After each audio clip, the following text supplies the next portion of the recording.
Hello students, आज की video में कोशिका झिल्ली अभिगमन पर चर्चा करेंगे। कोशिका झिल्ली किस तरह से पदार्थ के अणुओं का आवागमन करती है या पदार्थ के अणु किस तरह से ट्रांसपोर्टेबल होती है, ठीक है, इस चीज का अध्ययन करेंगे हम। तो कोशिका झिल्ली परिवहन को समझने से पहले इस परिवहन शब्द का ही अर्थ जान लेते हैं। परिवहन का मतलब क्या होता है? परिवहन मतलब एक स्थान से दूसरे स्थान पर जाना, ठीक है। यानी कि जो कोशिका झिल्ली होती है वह कोशिका झिल्ली पदार्थ के अणुओं के लिए कैसी होती है? पारगम, अपारगम और अर्ध पारगम प्रकार की होती है। अर्थात इस कोशिका झिल्ली से होकर के पदार्थ के अणु प्रवेश भी कर सकते हैं, सेलेक्टिव पदार्थ भी प्रवेश कर सकते हैं और नहीं भी कर सकते हैं, ठीक है। कुछ पदार्थ ऐसे भी होते हैं जिनके लिए यह प्लाज्मा झिल्ली अपारगम होती है। तो इस तरह से कोशिका झिल्ली परिवहन की अगर परिभाषा देना चाहे तो हम दे सकते हैं कि कोशिका झिल्ली से होकर पदार्थ के अणुओं का आवागमन होना क्या कहलाता है? कोशिका झिल्ली परिवहन कहलाता है। यह कोशिका झिल्ली परिवहन जनरली 4 प्रोसेस के द्वारा हो सकता है। एक होता है निष्क्रिय परिवहन, एक तो क्या होता है निष्क्रिय परिवहन। दूसरा इसमें जो परिवहन हो सकता है वो हो सकता है वैकल्पिक परिवहन द्वारा, वैकल्पिक परिवहन। तीसरा होता है सक्रिय परिवहन, सक्रिय परिवहन, ठीक है। चौथा जो परिवहन होता है वो होता है अंतः कोशिकीय परिवहन, यानी कि एंडोसाइटोसिस। जो लास्ट होता है बाह्य कोशिकीय परिवहन, यानी कि एंडोसाइटोसिस। तो मेनली जो है 5 प्रोसेस के द्वारा कोशिका झिल्ली में परिवहन हो सकता है, जिसमें हम पहली बात करते हैं निष्क्रिय परिवहन।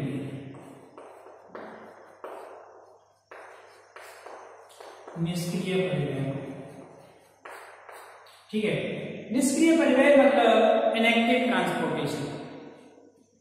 इनएक्टिव किसी प्रकार की क्रिया नहीं, अर्थात जो कोशिका झिल्ली है उस कोशिका झिल्ली से आसानी से पदार्थ के अणुओं का आदान प्रदान हो जाना क्या कहलाता है? निष्क्रिय परिवहन कहलाता है।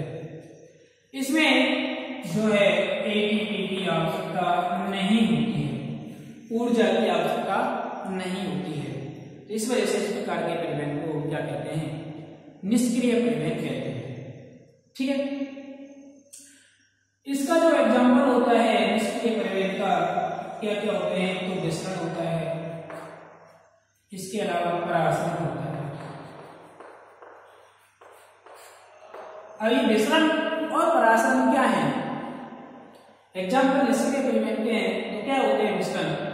ये दोनों ही प्रक्रियाएं जो होती हैं, दोनों ही प्रक्रियाएं पदार्थ के अणुओं का गमन उच्च सांद्रता से निम्न सांद्रता की ओर करती हैं, परंतु अंतर केवल क्या होता है कि इसमें किसी प्रकार की सीमा नहीं होती है, इसमें किसी प्रकार की सीमा नहीं होती है। जबकि परासरण में इसका क्या होता है? अर्धपारगम झिल्ली होती है। क्या होती है? अर्धपारगम झिल्ली होती है, अर्थात अर्धपारगम झिल्ली से होकर के पदार्थ के अणुओं का विगमन होता है। जबकि इसमें अर्धपारगम झिल्ली नहीं होती है, सीधे ही पदार्थ के अणुओं का विगमन उच्च सांद्रता से निम्न सांद्रता की ओर होता है। जबकि परासरण में पदार्थ के अणुओं का विगमन उच्च सांद्रता से निम्न सांद्रता की ओर अर्धपारगम झिल्ली से होकर के होता है। अब ये अर्धपारगम झिल्ली क्या है? देखिए, जो जंतुओं की प्लाज्मा झिल्ली होती है, यह प्लाज्मा झिल्ली अर्धपारगम झिल्ली के रूप में कार्य करती है। ठीक है, यानी कि किन्हीं मॉलिक्यूल्स को प्रवेश करा सकती है और किन्हीं को नहीं।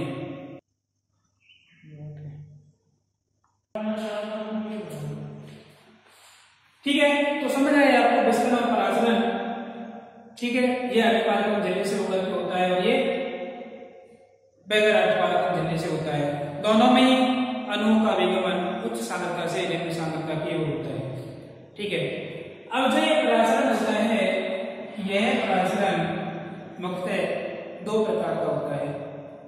एक तो होता है अंतः परासरण, एक तो क्या होता है अंतः परासरण, और दूसरा प्रकार जो होता है इसका बाह्य परासरण। दूसरा प्रकार क्या होता है? बाह्य परासरण।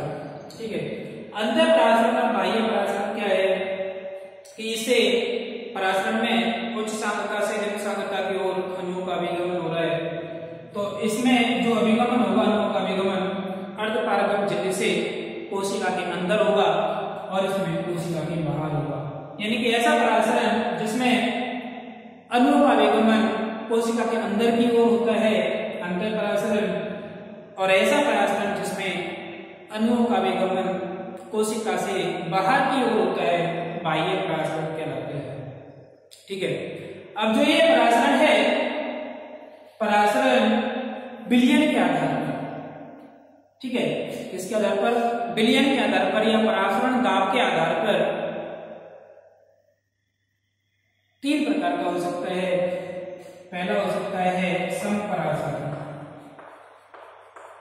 समपरासरण, समपरासरण क्या होगा? देखिए, सपोज कीजिए ये कोई क्या है? विलायक है,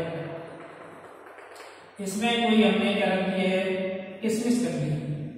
ठीक है, अब ये जो इसमें विलायक है, यह विलायक और ये जो कोशिका रखी है हमने, चाहे कोई सी कोशिका हो सकती है, दोनों का जो परासरण दाब होगा समान है। दोनों का परासरण दाब कैसा है? समान है। या इसकी और इसकी सांद्रता, कोशिका के अंदर भी क्या पाया जाता है? पदार्थ पाए जाते हैं, बाहर भी क्या है? पदार्थ भरा हुआ है। ये दोनों की सांद्रता कैसी है? बराबर है। तो इस प्रकार का जो विलयन कहलाता है, समपरासरी विलयन कहलाता है। इस दौरान कोशिका में कुछ भी फर्क नहीं पड़ता है। दूसरा होता है अल्पपरासरी। अल्पपरासरी में क्या होता है? ये कोई कोशिका है जो किसमें पड़ी हुई है? शुद्ध जल में पड़ी हुई है। किसमें पड़ी हुई है? शुद्ध जल में पड़ी हुई है। तो शुद्ध जल किस तरह कार्य करता है? विलायक की तरह कार्य करता है। और जब विलायक बाहर सांद्रता अधिक है और ये कोशिका के अंदर विलायक की सांद्रता कैसी होती है? कम होती है। तो विलायक के अणु कहाँ प्रवेश करते हैं? कोशिका के अंदर प्रवेश करते हैं, जिसके कारण कोशिका क्या हो जाती है? फूल करके मोटी हो जाती है और एक निश्चित समय पश्चात फट भी सकती है। जैसे लाल रक्त कोशिका को यदि हम जल में रखते हैं तो लाल रक्त कोशिका क्या लगती है? फटने लगती है, क्योंकि उसके अंदर विलायक के अणु लगातार प्रवेश करते रहते हैं। तीसरा प्रकार जो होता है अतिपरासरी। अतिपरासरी, अतिपरासरी में क्या होता है कि ये कोई कोशिका है, इस कोशिका को हमने किसके अंदर रख दिया? नमक के विलयन में रख दिया। किसमें रख दिया? नमक के विलयन में रख दिया। तो नमक का विलयन रखने पर नमक का विलयन जो है, अब एक चीज बता रहे हैं आपको कि सांद्रता जो होती है, सांद्रता किस बात पर डिपेंड करती है? देखिए, विलय प्लस विलायक, ये विलय प्लस विलायक मिलकर क्या बनाते हैं? विलयन बनाते हैं। विलय प्लस विलायक मिलकर क्या बनाते हैं? विलयन बनाते हैं। और जो विलयन बनेगा, उस विलयन में विलय की जितनी मात्रा होगी, विलय की जितनी मात्रा होगी वो उसकी क्या कहलाएगी? सांद्रता कहलाती है। ठीक है, तो यहाँ पे जो शुद्ध जल था, किसी प्रकार का विलय नहीं था, इसके कारण जल के अंदर भीतर प्रवेश किए। परंतु यहाँ पे क्या मिला दिया है? जल में नमक मिला दिया है। नमक मिलाने के कारण नमक किस रूप में कार्य कर रहा है? विलय के रूप में। और नमक मिलाने के कारण जो विलयन बना है, विलयन बनेगा, उसमें सांद्रता कैसी हो गई, कैसी हो गई, अधिक हो गई, ठीक है। और विलायक के अनुसार कम रह गई भीतर। तो पराशर में क्या प्रवेश करते हैं, विलायक के अणु जाते हैं। तो विलायक के अणु कहां से कट जाएंगे, विलायक के अणु भीतर कम रहेंगे, बाहर भीतर तो अधिक है, बाहर कैसे रहेंगे विलायक के अणु कम। तो विलायक के अणु भीतर से बाहर की ओर जाते हैं, जिसके कारण कोशिका क्या हो जाती है, सिकुड़ जाती है, इस तरह से सिकुड़ जाती है। इस प्रकार का जो विलयन कहलाता है या अति परासारी कहलाता है, ठीक है।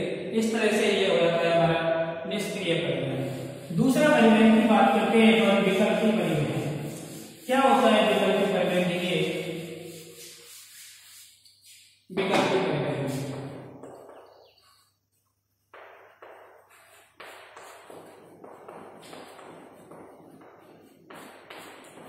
विकल्पी परिवहन भी जो होता है एक तरह से निष्क्रिय परिवहन के समान ही होता है, परंतु इसके लिए जो होते हैं वाहक उपस्थित होते हैं।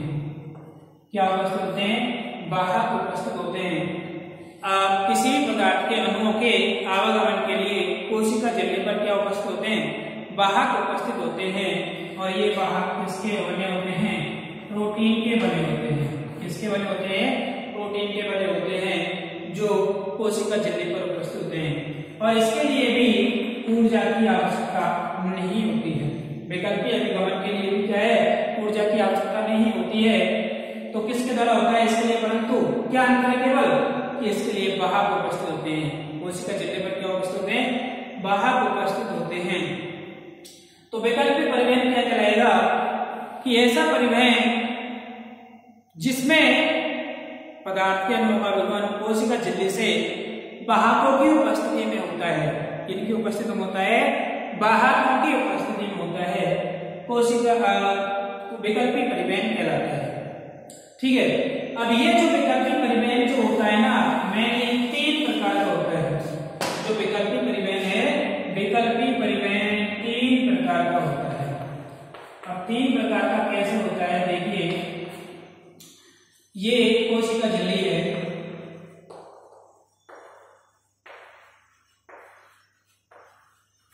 ठीक है। इसके बीच में ये क्या है, एक पदार्थ के अणुओं के लिए रास्ता है, विकल्प है। और यहाँ पर क्या उपस्थित होते हैं, ये वाहक उपस्थित होते हैं, वाहक, ठीक है।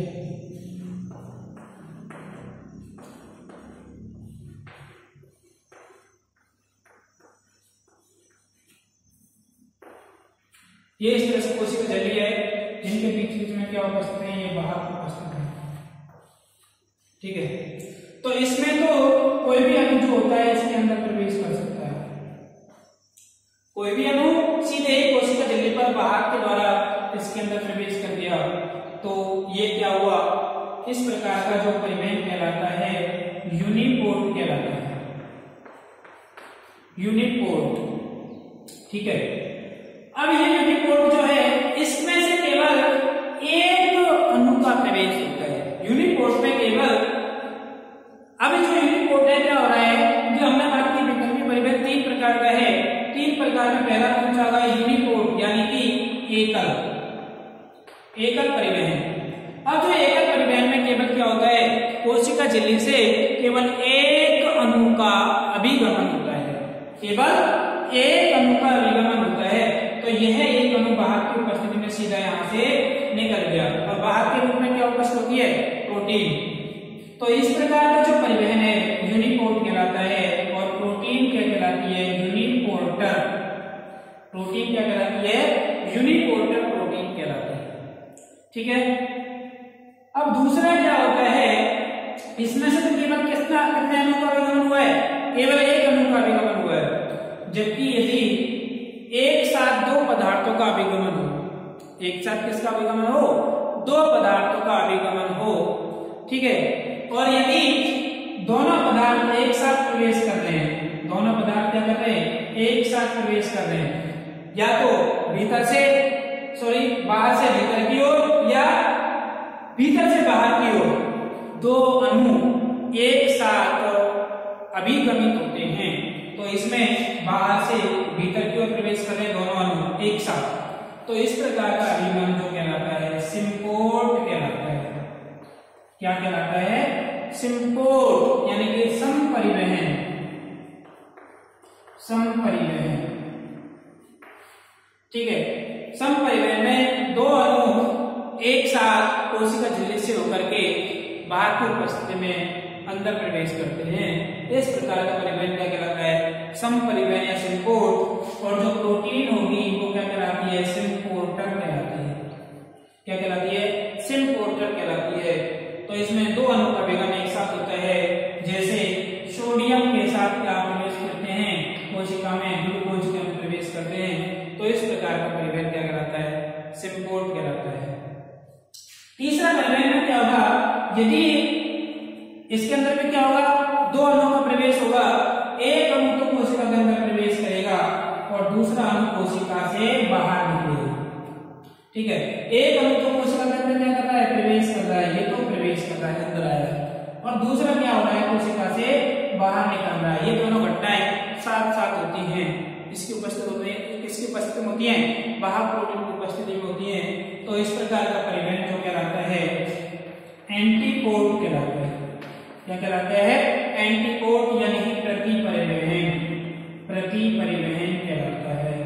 तो ये जो होता है एक साथ दो अणु तो जो है आगमनित हो रहे हैं, परंतु एक भीतर जाता है और एक बाहर जाता है, तो क्या कहलाता है? एंटीपोड कहलाता है। और प्रोटीन क्या कहलाएगी? एंटीपोडर। तो इस तरह से वैकल्पिक परिवहन होता है, ठीक है। अब तीसरी बात करते हैं अपन सक्रिय परिवहन। तीसरा कौन सा है हमारा? सक्रिय परिवहन है। तीसरा सक्रिय परिवहन। सक्रिय परिवहन क्या होता है? देखिए, सक्रिय परिवहन के लिए ना, सक्रिय परिवहन किस स्थिति में होगा? यानी कि जब हम निम्न दाब से किसी चीज को उच्च दाब की ओर भेजते हैं तो उसके लिए किसकी आवश्यकता होती है? ऊर्जा की आवश्यकता होती है। अर्थात हमको सक्रिय होना पड़ता है। सपोज कीजिए मैं पढ़ा रहा हूं, यहाँ पे आपने क्वेश्चन किया तो मेरे पर क्या पड़ेगा? दबाव पड़ेगा कि मैं इस आंसर को कहां से ढूंढूं, आपको आंसर कहां से ढूंढूं। तो मेरे ऊपर दबाव पड़ा, यानी ऊर्जा की आवश्यकता हुई। सिंपली पढ़ा रहा हूं, कोई पूछ नहीं रहा है, बगैर ऊर्जा के चल रहा है। जैसे ही क्वेश्चन आया तो मेरे ऊपर क्या पड़ेगा? दबाव पड़ेगा और ऊर्जा की आवश्यकता होगी। तो इसी तरह से जैसे कि जड़ता दाब कम होने पर उसको ऊंचाई तक ले जाने पर ऊर्जा की आवश्यकता होती है। जैसे जमीन के अंदर से पानी को ऊपर लाने के लिए पंप की आवश्यकता होती है, मोटर की आवश्यकता होती है। ठीक इसी प्रकार ये कोई कोशिका है, इस कोशिका के अंदर क्या उपस्थित है? कोई मॉलिक्यूल है, पर्याप्त मात्रा में सोडियम के अणु उपस्थित हैं, ठीक है। और इसकी सांद्रता, सोडियम की सांद्रता भीतर कैसी है? अधिक है। अधिक होते हुए भी और बाहर क्या है? सोडियम की सांद्रता कैसी है? कम है। तो पदार्थ का द्रव्यमान जनरली कैसे होता है? अधिक से निम्न की ओर होना चाहिए था, परंतु हमें कहां ले जाना है? इसको निम्न से उच्च की ओर ले जाना है। यानी सोडियम की सांद्रता भीतर अधिक है, बाहर कम है, फिर भी हम कम से किधर ले जा रहे हैं? अधिक की ओर ले जा रहे हैं। तो इसके लिए किसकी आवश्यकता होगी? ऊर्जा की आवश्यकता होगी। और इस प्रकार का परिवहन जो कहलाएगा वो क्या कहलाएगा? सक्रिय परिवहन। यानी ऐसा परिवहन जो निम्न सांद्रता से उच्च सांद्रता की ओर होता है उसे सक्रिय परिवहन कहते हैं, जिसके लिए किसकी आवश्यकता होती है? ऊर्जा की आवश्यकता होती है। अब जो ये सक्रिय परिवहन जो होता है, सक्रिय परिवहन सोडियम पोटेशियम एटीपीएच क्रिया विधि द्वारा होता है। सोडियम पोटेशियम एटीपीएच पंप की क्रिया विधि द्वारा होता है, ठीक है। तो इस प्रकार का परिवहन जो होता है सक्रिय परिवहन कहलाता है, ठीक है। सोडियम पोटेशियम एटीपीएच पंप आप जो है 12th में पढ़ चुके हो क्या होता है। तीसरा होता है चौथा एंडोसाइटोसिस। एंडोसाइटोसिस यानी कि अंतःकोशिकीय परिवहन। अंतःकोशिकीय परिवहन यानी कि कोशिका के अंदर प्रवेश किस तरह से होगा? तो जो एंडोसाइटोसिस है इसे कहेंगे हम कि पदार्थ के अणु का आगमन कोशिका के अंदर की ओर होना क्या कहलाता है? अंतःकोशिकीय परिवहन कहलाता है। और यह अंतःकोशिकीय परिवहन दो प्रकार का होता है। एक होता है पेनोसाइटोसिस, एक क्या होता है? पेनोसाइटोसिस यानी कोशिका पायन, यानी कोशिका पायन। और दूसरा होता है फैगोसाइटोसिस। दूसरा क्या होता है? फैगोसाइटोसिस। फैगोसाइटोसिस यानी फैगोसाइटोसिस का मतलब होता है, फैगोसाइटोसिस मतलब होता है हिंदी में भक्षानुनाशन, भक्षानुक्रिया। ठीक है, तो इस तरह से जो एंडोसाइटोसिस है इनमें दो प्रोसेस होती है, पिनोसाइटोसिस और फैगोसाइटोसिस। इन दो मैकेनिज्म के द्वारा एंडोसाइटोसिस की प्रक्रिया होती है। अब क्या होता है देखिए, सपोज कीजिए ये कोई कोशिका झिल्ली है, इस कोशिका झिल्ली पर क्या है, लिपिड के रूप में, छोटे अणुओं के रूप में कोई पदार्थ हैं जो कोशिका के अंदर प्रवेश होने हैं। तो प्रवेश होने के लिए इस कोशिका झिल्ली पर क्या उपस्थित है? वाहक प्रोटीन उपस्थित हैं और इसके अंदर सांद्रता पहले से ही अधिक है। ठीक है, वाहक प्रोटीन उपस्थित होती हैं। ये वाहक प्रोटीन इस कोशिका झिल्ली पर क्या डालती है? दबाव डालती है और अंदर की ओर क्या बन जाती है? एक गर्तनुमा संरचना बन जाती है और इस गर्तनुमा संरचना में क्या प्रवेश कर जाती है? जो बाहर से तरल पदार्थ प्रवेश करते हैं, अंदर प्रवेश कर जाते हैं और अंत में इन तरल पदार्थों को कोशिका के अंदर छोड़ दिया जाता है इस तरह से। ठीक है, और ये पुनः से कोशिका झिल्ली अपनी स्थिति में आ जाती है। ठीक है, तो इस तरह से यदि कोशिका झिल्ली से अंदर की ओर तरल पदार्थों या छोटे अणुओं का विगमन होता है तो उस प्रकार का परिवहन क्या कहलाता है? पेनोसाइटोसिस। यानी तरल पदार्थों का कोशिका झिल्ली द्वारा अंदर की ओर जाना क्या कहलाता है? पेनोसाइटोसिस कहलाता है।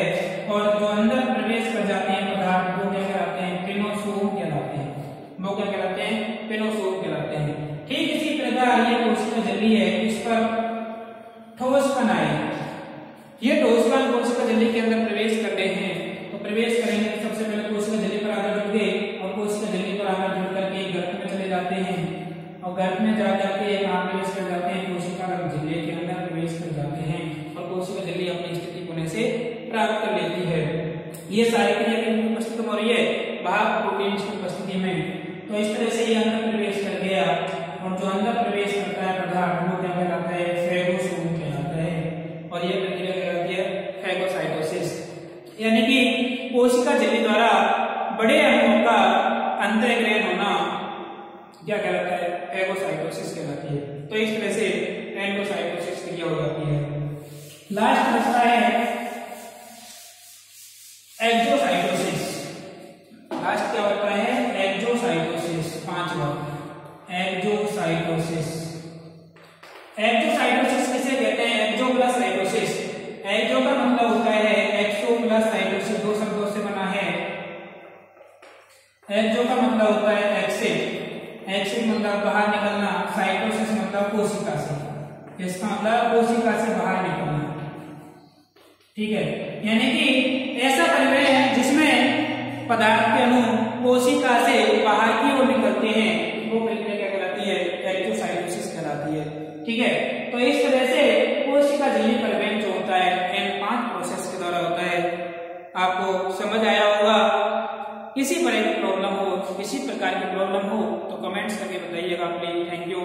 एंड यूट्यूब चैनल को, जो मेरा यूट्यूब चैनल है उसको लाइक शेयर एंड सब्सक्राइब कीजिएगा और अपने दोस्तों को अधिक से अधिक शेयर कीजिएगा।